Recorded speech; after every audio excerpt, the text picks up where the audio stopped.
Let's get right into it, starting off with the team that had the first overall pick, Bucky, and you saw the Cleveland Browns with a slew of picks to make you sit up and take notice. Yeah, I thought they did a great job, and I think Myles Garrett was a no-brainer pick for them. He's a guy that they certainly needed, outstanding pass rusher, someone that will help them make the transition to the 4-3 under Greg Williams. He has all the tools. He has a guy that really reminds me of Julius Peppers when I watched Julius come out from North Carolina. More athlete than skilled player, but if he puts it together, he could be a dominant one on the edge. There were those rumors that kind of the day of that maybe they were leaning back toward Mitchell Trubisky, the guy from your alma mater at UNC, but they filled a hole on defense for sure. Yeah, they did. And, you know, the last year the Browns were tied for 30th in sacks. They were 30th in points allowed. This is definitely a good pick for them fit-wise. The interesting thing about Myles Garrett to me, though, is this was the Andrew Luck of this draft. You want to go old school? This was the Earl Campbell of this draft. The quintessential best player. Yet after he was picked, hardly any discussion about him because everyone got so stuck in the who's going to trade up for this or do that and all these narratives.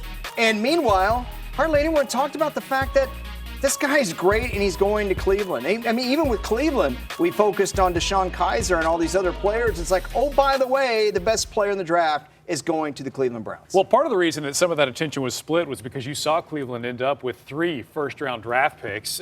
But who was the surprise guy for you, Bucky, that you kind of didn't really expect to see them taking?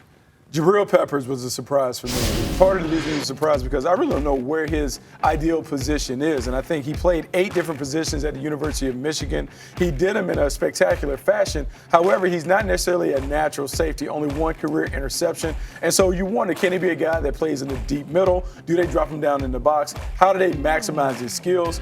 We haven't really seen Greg Williams utilize a playmaker like this. So what will he do? What kind of plan will he have for Jabril Peppers to be a dominant player for the Browns? General assessment was, hey, the Browns didn't screw it up. That was kind of the pulse after the draft. What grade do you give them? I give them an A for their grade because they didn't hit any home runs necessarily, like things that were spectacular. You talk about the lack of buzz that surrounded their draft, but they hit a lot of doubles. And when I look at baseball, guys, they hit doubles, score a lot of runs. I think this is a very productive draft. Coming on a productive draft a year ago, I think it helps them get back into the mix. All right, let's continue in the AFC North and take a look at Pittsburgh's overall draft haul. And there you see it on your screen. T.J. Watt, Juju Smith-Schuster, you look on down the list. Josh Dobbs, a quarterback in the 4th round as well. But, Bucky, really it felt like the feel-good story of this draft might have been the one that a lot of people walked away from when they look at this list. Yeah, James Conner, to me, was their best pick. And it's odd that I would say them taking another running back would be a great pick. But when you look at Le'Veon Bell's history, he's been oft injured.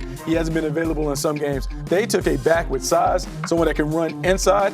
And it is a feel-good story, but make no mistake, this is a good player, a guy that can grind it out. For Pittsburgh, an offense that has every conceivable weapon that you could have, it has depth and talent. I believe this kind of sets them apart, allows them to be the best offense in football. Yeah, you know, I agree.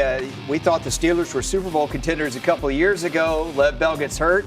Next thing you know, Ben Tate's rolling out there, running back for them, and that's a problem. So I like this pick. Not to mention D'Angelo Williams. They've leaned on him so much. You know, D'Angelo Williams has been in the league a long time. Well, and I think, too, the whole idea that he basically moves his locker 100 yards away and plays where he played his collegiate ball, it's a great story, and it feels like it's a good fit for that organization just in terms of that locker room vibe as well. What about surprises, though, Bucky? What surprised you? Juju Smith-Schuster going to the Pittsburgh Steelers in the 2nd round. This is a guy that I think is an ideal weapon in an offense that doesn't need necessarily someone to take the top off, but they're looking for a chain mover. He's a classic chain mover, classic possession receiver. He's big, he's physical, does a great job on these catch and run plays.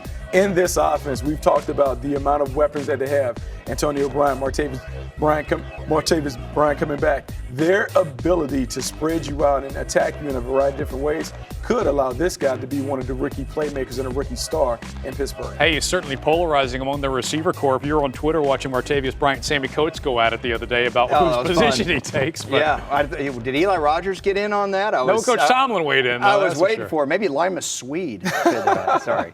You know, it was interesting to me, this pick. And for me, you know, Mark, the Steelers are a bona fide Super Bowl contender. I don't think that's arguable. So I was surprised at this pick. At best, what is he? The 4th option? I mean, first of all, you have Antonio Brown, best wide receiver in the game, right? You've got Martavis Bryant coming back. let's not forget that, Le'Veon Bell generally catches somewhere between 50 and 70 balls. So at best, you're looking at the fourth option, and we're not even talking about their other young receivers or the tight end position where they have Ladarius Green and Jesse James. So it was unusual for me. It didn't feel like a win-now move, but hey, maybe it was just their BPA, best player available. I think it might have been best player available and also some insurance against Martavis Bryant. You don't know if you can really count on him. He's been suspended. He hasn't been available. They want to make sure they have enough weapons to allow Ben Roethlisberger to attack the defense and give them a chance to continue to win the AFC North. This certainly feels like a draft for them that we need a few years to evaluate. But right now, snap judgment after the weekend's over. I give them a solid B. I like the TJ Watt pick. I like the guys that they pick. Not a lot of splash or sizzle to them, but because they were able to accumulate nice talent, I think it allows them to continue to compete and be one of the top teams in the AFC. Okay, continuing in the North, looking at the Baltimore Ravens, and certainly a Roll Tide flavor to this one. Marlon Humphrey, the cornerback taken in round one alongside his teammate Tim Williams, the linebacker in the third. Yeah, Ozzie Newsome being one of the legends from Alabama, he has an affinity for Roll Tide players. He took Marlon Humphrey in the first round, and I like this pick because they've been desperate looking for a corner that could go opposite Jimmy Smith. I know they signed Brandon Carr, but I still believe they need a young, athletic playmaker that can lock up, play some man coverage, but also excels and press. Marlon Humphrey can do that, and then you see him come up, he can tackle. He does the dirty work that corners are expected to do.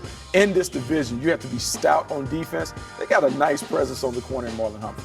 Yeah, I like it. You're talking coverage skills in the piece of video we see. Boom, he comes up and pops the running back into great force there. Look, I like this pick, in a vacuum. But the reality is the Ravens are going to compete in the AFC North. Where's the wide receiver pick? I see that full screen. We see all these picks. I like this pick, but at some point the Ravens needed a wideout. Well, you see the numbers right there, a secondary that was ninth last season in pass yards allowed. And you do look at, hey, what are the needs these teams are trying to fill? And that brings up a bigger question about best player available or filling a need. What about surprises, though? I think the surprise is Tim Williams, and not necessarily that Baltimore took him, but the fact that he was available in the third round. This is a guy that is a unique pass rusher, outstanding first-step quickness, burst. He has a knack for bending the corner and knocking quarterbacks out. However, he's slight. He's not necessarily a factor against the run. And as they're trying to groom replacements for Terrell Suggs and others, they need to find someone that can be an every-down player. He's more of a specialist than a three-down athlete on the edge. Yeah, I like this pick, Mark. I got my way too early criticism out on the first one. I like this one because, Terrell Suggs has been in the league since 2003, okay? Elvis Dumerville, no longer there anymore. They lost Timmy Jernigan. They have lost a lot of guys in their front seven. And oh, by the way, this was a team that really couldn't get after the quarterback last year with those guys. So I like this pick. It fills a need for them, and it helps them compete. I still say, though, I would have liked to see the Ravens get somebody outside. Well, the Ravens are certainly one of those teams that has kind of their Ravens way, and you can do a lot worse than taking some guys from Alabama to fill out your roster. Right. But overall, Bucky, what grade would you give them? I give them a B- because, as Elliott alluded to, they didn't get playmakers on offense. This is an offense under Marty Mornhinweg. I know they want to entrust more to Joe Flacco. They have to make sure that he has the weapons to be able to throw the ball all over the yard. The Ravens are at their best when they're playing defense and running the ball, but I just know that play caller. He wants to throw it, stretch the field. I don't know if they have enough available options to play the style of play that they want to play on offense. You talked about the Steelers a minute ago being a team that continues to contend for Super Bowls. The Bengals are a team that continues to contend for the playoffs, except for last year. Kind of took a step backward, but they're hoping some fast steps forward as you see John Ross, the wide receiver, the speedster from Washington they took in the first round. And Bucky, you look at that list. Who's the guy for you that is the best overall pick there? From a talent perspective, the best player is Joe Mixon. Controversy aside, on the field, he gives them something that they have been lacking for a long time. A terrific playmaker that can run it inside and outside, catch the ball out the backfield, has size and toughness.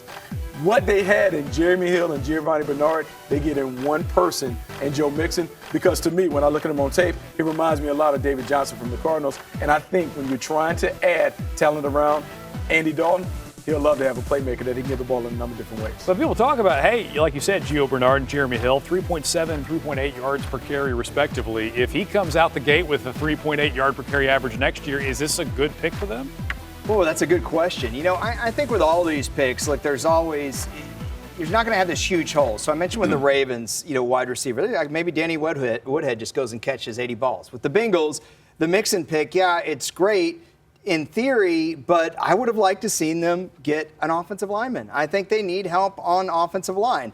That said, maybe Mixon will mitigate some of the deficiencies we saw on their offensive line last year, i.e., is he a better player than Jeremy Hill? Can he find those holes? I don't know. They lost some good players in free agency. All right, so if Joe Mixon is the most talented guy they picked up, Bucky, who's the most surprising player who heard his name called? John Ross. And when I'm talking about the talent, the reason I'm surprised at John Ross is not because they took him or he's a first-round pick. They took him number 9. He is a guy that is a big-time playmaker.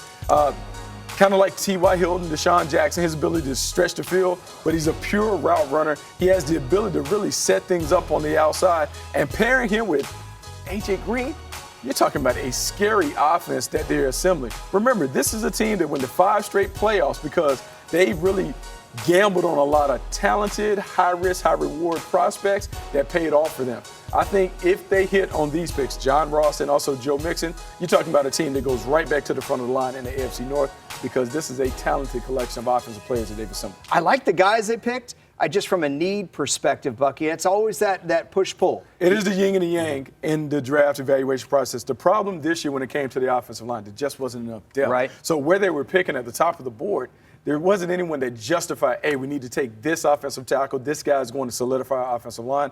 They opted to go with the best player available.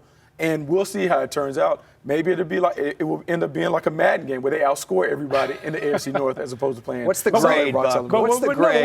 We saw teams in this draft say, hey, you know what? We're picking a little bit too high. Let's slide back, pick up some draft picks, and get some value. They decided to stay put. Do you agree with that? I agree with that. I give them a B+ because the talent alone upgrades their roster. We'll see how the pieces of the puzzle fit. But if Andy Dalton plays well and he's comfortable, we talk about it being a quarterback-driven league. If you're going to build around the quarterback and make sure that he has everything at his disposal so he can succeed, at the end of the day, he'll probably drive them to the playoffs. All right, so that is our look at the AFC North.